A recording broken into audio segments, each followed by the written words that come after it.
Salve, salve galerinha, professor Romulo na área com mais uma aula de física aí para vocês. Nessa aula de hoje nós vamos discutir os princípios fundamentais da ótica geométrica, belezinha? Se liga aí e acompanha comigo.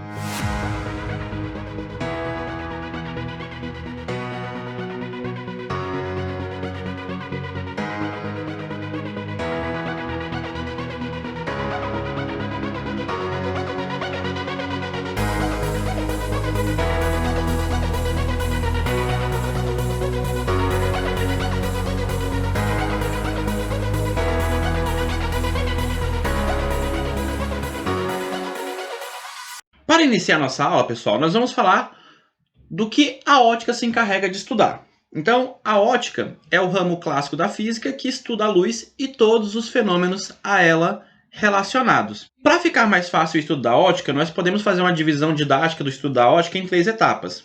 A ótica geométrica, que vai ser a parte da ótica que vai estudar a luz como se fosse um fenômeno geométrico, e os principais fenômenos estudados vão ser a reflexão e a refração. Nós temos a ótica física, que é a parte da ótica que vai estudar a natureza da luz, tá certo? E a ótica oftalmológica, que vai aí estudar os problemas relacionados à visão e como corrigir esses problemas, tá? Então nós podemos subdividir aí a ótica nessas 3 etapas. Então, entrando aí dentro do estudo da ótica, nós vamos fazer a classificação dos objetos inicialmente com relação à luz que esses objetos podem emitir. Então, nós vamos classificar os objetos como luminosos, ou vamos chamá-los de fontes primárias, aqueles objetos que emitem luz própria. Como exemplo, temos as estrelas, metal incandescente, corpos em combustão e por aí vai. Qualquer corpo que emita luz será classificado como um objeto luminoso. Isso é uma fonte de luz primária. Temos os objetos iluminados, ou podemos falar em fontes secundárias de luz. São objetos que não emitem luz própria, apenas refletem a luz dos outros corpos, como, por exemplo, os planetas, a Lua, cometas, asteroides, os objetos na sua casa, tá certo? São fontes de luz secundárias. E aí, pessoal, nessa classificação, tome muito cuidado com relação à fonte de luz primária e secundária, porque vamos pegar aí o exemplo, uma lâmpada. Uma lâmpada acesa é uma fonte primária. Uma lâmpada apagada é uma fonte secundária. Então, tome cuidado aí na hora de fazer a análise desses objetos que são fontes primárias ou secundárias de luz. Segundo, nós podemos classificar quanto à luz que transmitem. Então, nós temos aí objetos ditos transparentes, são aqueles que transmitem luz, permitindo a visão nítida através deles. Exemplos aí, ar puro, água limpa, um vidro liso e polido. Os objetos translúcidos são aqueles objetos que vão permitir a passagem parcial da luz. E assim você vai ter uma visão que não é tão nítida através desse objeto. Nós temos exemplos aí, o ar poluído, água suja, o vidro fosco, nuvens e etc. Para finalizar, o objeto opaco são aqueles que não vão permitir a passagem de luz através deles. Beleza? Concreto, metais, madeira são exemplos aí de alguns desses meios. Então, olha só, aqui, através de imagens, para ficar mais claro a ideia dessas superfícies por onde a luz pode passar. Primeira imagem, nós temos um objeto transparente, tá certo? Ou seja, eu olho através desse objeto e tenho visão nítida do que está atrás dele. Na segunda imagem, eu consigo observar a imagem, né, o que está atrás desse vidro, só que não consigo observar com nitidez. Na minha terceira imagem, eu não consigo ver nada através desse objeto, porque ele é um objeto opaco que não vai permitir a passagem de luz através desse objeto. Tá? Nessa última figura aqui, nós temos o comportamento dos raios de luz quando passam por um objeto transparente, objeto translúcido e por um objeto opaco. Então vamos lá. Para estudar a ótica geométrica, nós precisamos de alguns elementos importantes. O primeiro é o raio de luz. O raio de luz, nós vamos utilizá-lo para fazer a representação geométrica do trajeto seguido pela luz. Então, aqui nós temos um exemplo. eu tenho uma fonte de luz, a minha lâmpada está acesa, e eu vou usar flechinhas para indicar o trajeto que a luz está seguindo. Só toma cuidado aí, tá? Porque essas flechinhas não são vetores, tá? É só o indicativo do caminho que a luz está seguindo. Nós vamos ter também um conjunto de raios de luz. Quando eu tiver um conjunto de raios de luz, eu vou estar falando de um feixe de luz, tá? E esse feixe de luz pode ser classificado como um feixe divergente, quando a partir da fonte os raios de luz se espalham. Eu posso ter um feixe convergente, onde a partir da fonte os raios de luz vão todos para o mesmo ponto, ou eu posso ter um feixe paralelo, onde os raios de luz não irão se cruzar, tá certo? Aqui nós temos exemplos na prática, utilizando lentes. Primeira imagem eu tenho um feixe convergente, observa ali que o feixe de luz, que o raio de luz vermelho, amarelo e azul, todos eles estão indo para o mesmo ponto. Aqui, na segunda imagem, eu tenho uma representação aí de um feixe de luz divergente. Observa aí que quando os raios de luz azul, amarelo e vermelho passam pela lente, eles se espalham. E tenho aí agora, na última imagem, a visualização de raios, né, que estão saindo paralelos quando passam pela lente, ou seja, meu feixe de luz é um feixe paralelo, beleza? Bem, outra coisa importante, quando se trata do estudo da ótica, é entender por que conseguimos enxergar os objetos. Nós só podemos perceber visualmente os vários objetos que nos rodeiam se eles emitirem luz e esta alcançar os nossos olhos, tá certo? Então, eu só vou conseguir enxergar um objeto se ele emitir luz e essa luz conseguir chegar até o observador. Então, aqui nós temos um exemplo. Eu tenho um observador, aqui eu tenho uma lâmpada acesa. Ela vai emitir uma luz e essa luz vai chegar no observador de tal forma que ele vai conseguir visualizar a lâmpada. Ou seja, os objetos luminosos são vistos pela luz que emitem. Já um objeto que não emite luz, tá? Os objetos iluminados, eles só vão ser vistos pela luz refletidas de outros objetos luminosos, de uma fonte primária, tá certo? Então, essa é a condição para que eu consiga enxergar um determinado objeto. Vamos aí falar sobre os tipos de luz. Nós temos dois tipos, luz monocromática e luz policromática. O que é cada uma delas? A luz monocromática é a luz que se constitui de uma única cor. Então, você tem a luz vermelha, laranja, amarelo e etc. A luz policromática vai ser a luz constituída pela mistura de duas ou mais luzes monocromáticas, certinho? A luz solar, por exemplo, que é a luz branca, ela é composta de várias luzes monocromáticas. E a cor do objeto? Como é que nós percebemos a cor dos objetos? A cor que percebemos um objeto quando este é iluminado com luz branca corresponde à cor da radiação luminosa que ele não absorve, refletindo-a para o meio ambiente. Ou seja, eu tenho aqui uma fonte de luz primária, né, uma lâmpada acesa, ela vai estar emitindo luz. Tem o meu observador e aqui eu tenho 3 objetos. A luz branca que sai da minha fonte de luz alcança esse objeto vai absorver parte dessa luz e vai refletir uma luz específica. E nesse caso, esse meu objeto está refletindo a luz azul. Isso acontece porque todas as outras cores foram absorvidas por esse objeto.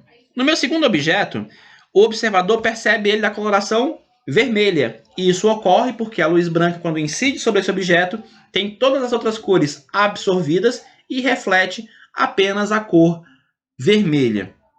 No último objeto, a mesma coisa, o observador está vendo ele verde porque as demais cores foram absorvidas e somente o verde foi refletido. Belezinha? Bem, um dos princípios mais importantes para o estudo da ótica geométrica é o princípio de propagação retilínea da luz. O que ele diz para a gente? Ele diz o seguinte: em meios transparentes e homogêneos, a luz propaga em linha reta. E nós temos evidências experimentais que comprovam essa propagação retilínea. Um importante experimento é a formação de sombra e penumbra, tá? Então, a gente tem a formação de sombra e penumbra, isso aí caracteriza a propagação retilínea da luz. Outro fenômeno importante é o eclipse. Então, o eclipse, ele demonstra para a gente também este princípio de propagação retilínea da luz. A formação de imagem em câmeras escuras, né, naquelas antigas máquinas fotográficas de filme, tá certo? Também evidenciam a propagação retilínea da luz.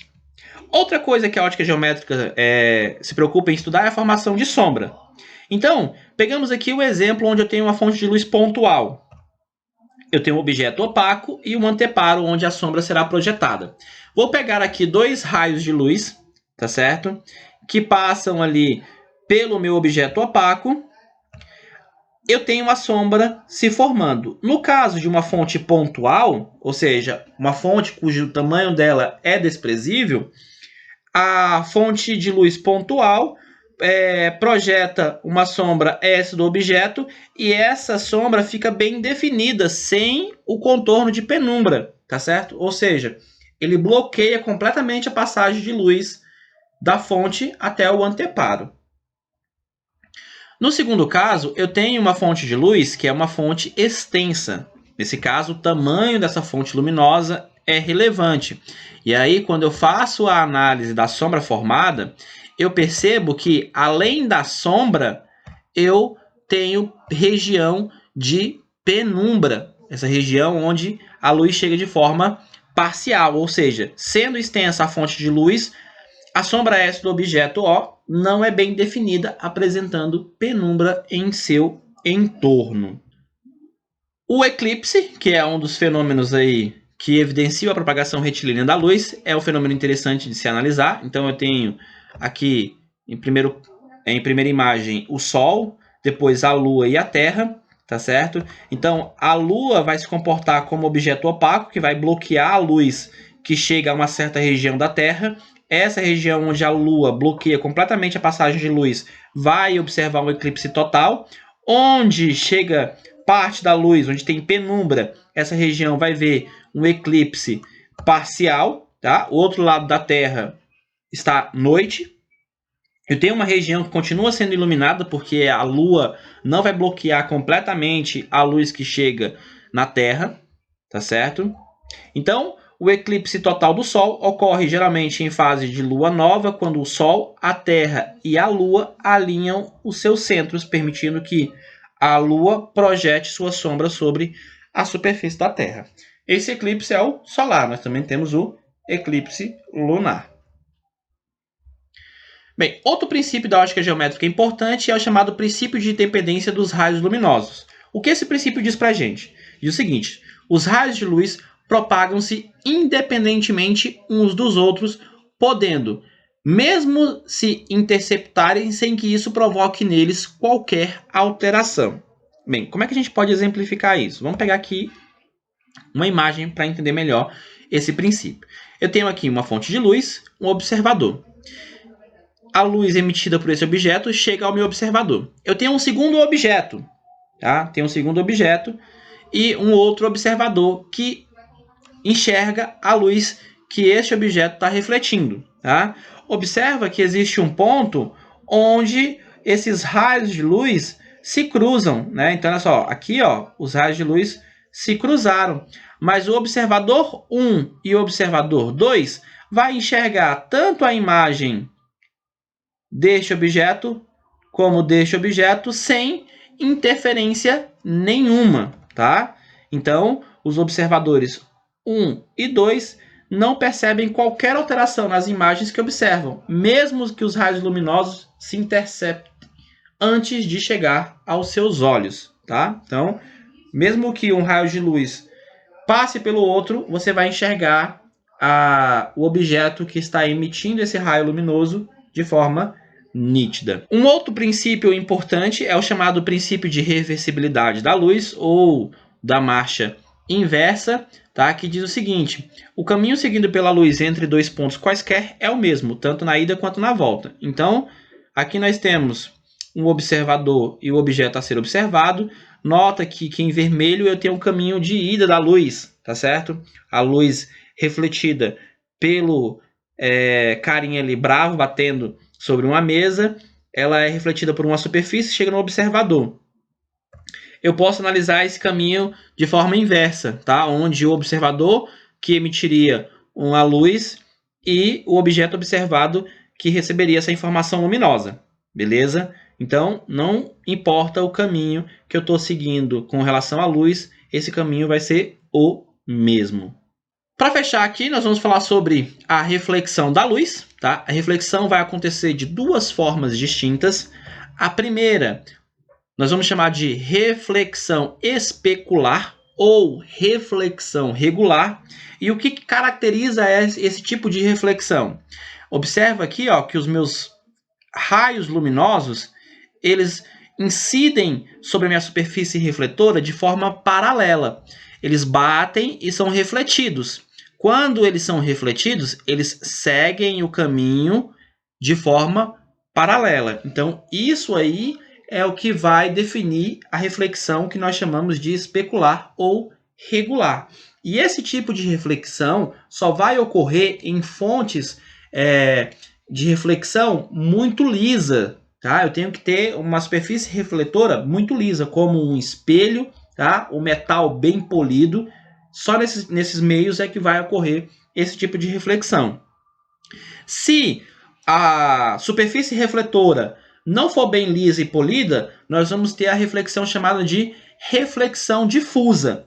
Nessa reflexão, observa que os raios luminosos eles estão incidindo sobre a minha superfície de forma paralela. Mas depois que eles batem nessa superfície e são refletidos, cada raio segue o seu caminho, já não mais de forma paralela, tá certo? Então, essa é a diferença entre a reflexão especular e a reflexão difusa, tá certo? Então é isso aí, pessoal. Para introduzir o estudo da ótica, você precisa conhecer os princípios da ótica geométrica e entender o que a ótica geométrica se preocupa em estudar, certinho? Então é isso para a nossa aula de hoje. Muito obrigado pela atenção de todos e até a próxima.